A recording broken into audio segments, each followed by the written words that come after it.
Well, good evening and welcome to Tucker Carlson tonight. We have exclusive, never-before-seen messages, text messages from inside the FBI. These texts are among the thousands sent between FBI agents Peter Strzok and Lisa Page between February and September of 2016.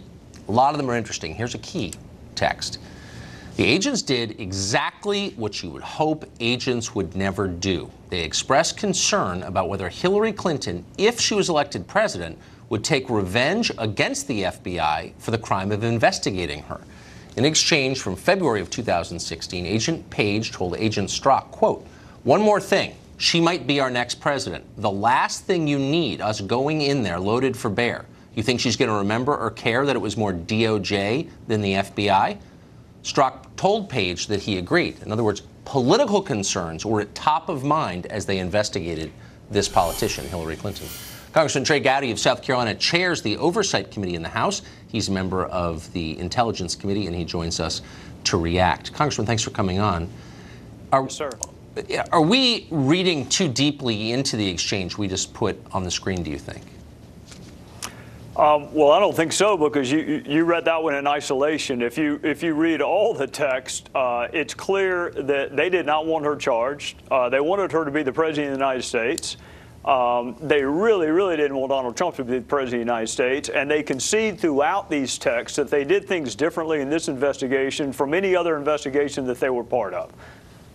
So what I don't understand is, even if you're watching this at home and you think, well, I wanted Hillary to win too, and I don't like Donald Trump too, shouldn't you be a little concerned, maybe actually terrified, that FBI agents conducting a criminal investigation into a politician were worried about the political elements of the investigation? That's not supposed to happen, is it?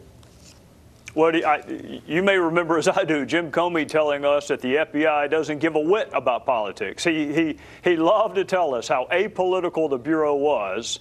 And here we have these texts. Of course, our friends on the left say, well, these are texts between two lovers. Yeah, that's right. You're much more likely to tell the truth when you don't think anybody else is watching.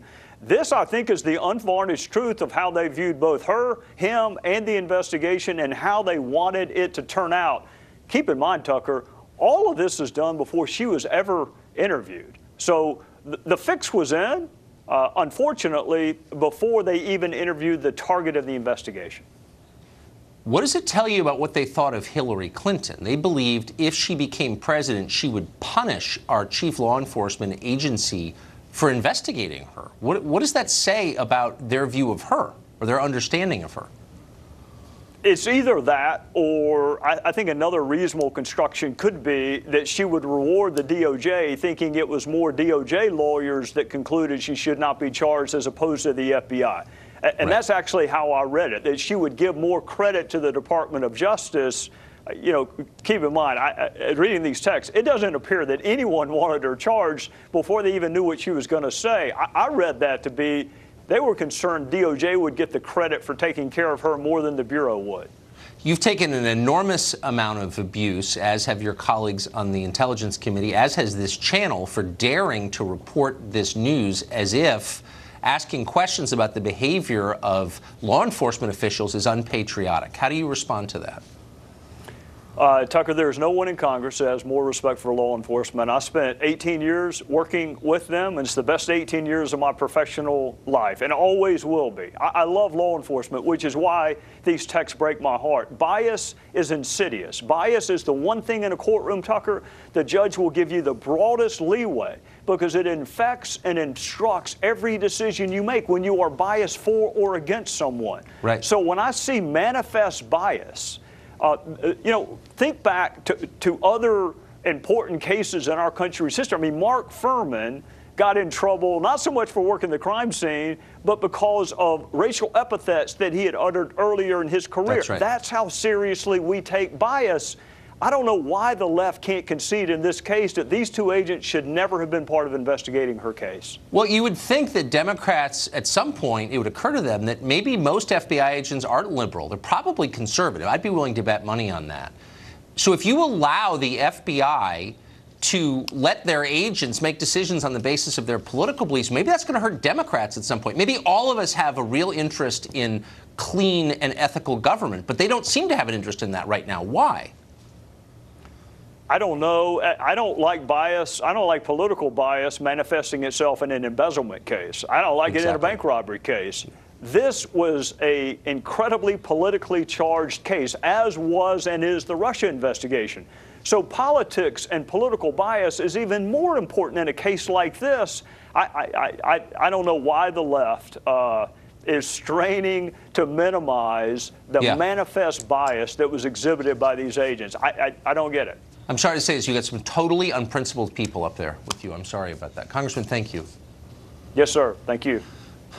One of Congressman Gowdy's colleagues on the House Intelligence Committee is Democrat Adam Schiff of California. We've had a long-running dispute with the congressman on the matter of Russia. That began when he accused us of being agents of Vladimir Putin. You're on the Intel Committee. Let me just ask you one final question. Can you look right into the camera and say, I know for a fact the government of Vladimir Putin was behind the hacks of John Podesta's email? Absolutely. The government of Vladimir Putin was behind the hacks of our institution and the dumping of information. Of John Podesta's email. Not only in the United States, but also in Europe. Okay, you're not, you know what, you're dodging. And Tucker, no, look and say, I know they did. John Podesta's emails, they hacked those. And I think that Ronald Reagan will be rolling over his grave at your carrying water for the Kremlin. I'm not carrying water for the, you're a sitting member of Congress on the Intel Committee, and you can't say they hacked. You're gonna have to move your show to RT Russian television, because you know what? This is perfect. Just so beneath your office, because it's so dumb and you're being duplicitous. I'm asking you, did they hack Podesta's emails? And you can't say it. Look into the camera and say they hacked John Podesta's emails. We know for a fact that Putin's government did that. You can't, and you know you can't, and you're hiding behind weasel words.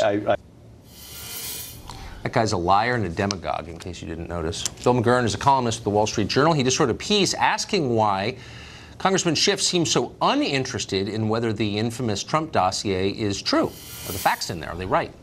Mr. McGurn joins us tonight. Bill, thanks for coming on. Thanks, Tucker. So, obviously, I'm annoyed by Adam Schiff because, in the face of a sincere question, he accused me of being a Kremlin agent and, in effect, unpatriotic. You have, I think, a little emotional distance from this. Tell us your concerns about his behavior as a member of the Intel Committee. Well, at a basic level, the Intelligence Committee is an oversight committee, right? And oversight committees are charged with getting information, keeping tabs on the government.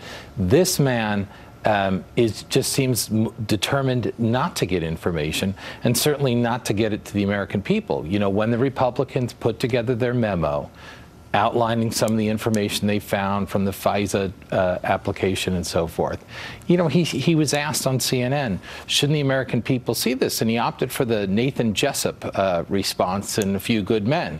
You can't handle the truth. I mean, he doesn't trust the American people. I think, you know, the bias should be toward disclosure. I think there are legitimate things that should not be disclosed. But, you know, we make unclassified summaries of classified information all the time.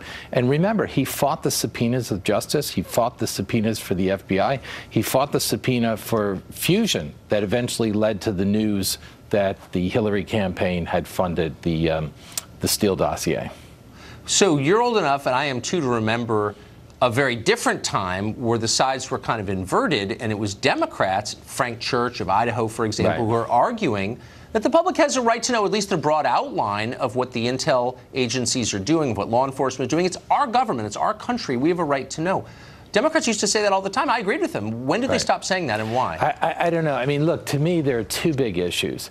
I want to know whether people on the Trump campaign colluded with Russia to affect the election, right? That's something I want to know. I also want to know if people at Justice and the FBI, our two premier law enforcement agencies, put their fingers on the scales for political reasons. Remember, both candidates were under investigation of some sort by the FBI. It's extraordinary. And the most important thing is not prosecutions, it's finding out the truth. And we have a whole lot of people. I mean, when this memo was produced and it came out, you know, it had the hashtag release the memo. You know, Congressman Schiff came out and was blaming it on Russian bots. Well, you can look at it the other way. What does it tell you when Russian bots are more for disclosure than a congressman on the House Intel Committee? We've invited him many times, including yesterday, to come on and explain that. Explain how he found himself basically practicing McCarthyism. Yeah, and he's always on the TV show saying he found more than circumstantial evidence that Donald Trump had colluded, but we haven't seen any of the evidence. It sounds like OJ's promises to find the real killer, you know? Well, he won't come on this show. He hasn't been since December 7th. We're keeping track of last year. So anyway, Bill McGurn, thank you very much for that. Thanks, Tucker. Appreciate it.